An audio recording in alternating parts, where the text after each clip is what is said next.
La acest delonghi este aprinsă pictograma pentru decalcifiere. Cu alte cuvinte, ne cere să-i facem decalcifiere. Cum îi facem? Bun.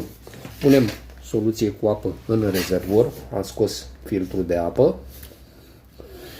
Ținem puțin apăsat pe pictograma respectivă. Ne indică să deschidem robinetul de apă. Deja a început să curgă.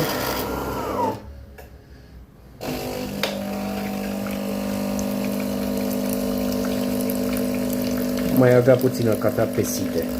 Sitele de la grup, de-aia au pus cafea. O să curgă și pe partea aia.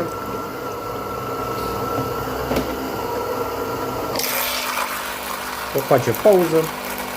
O să curgă și pe partea aia altă.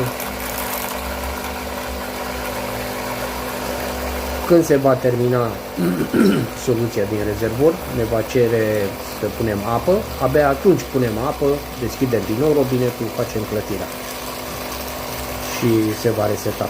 Cam asta este.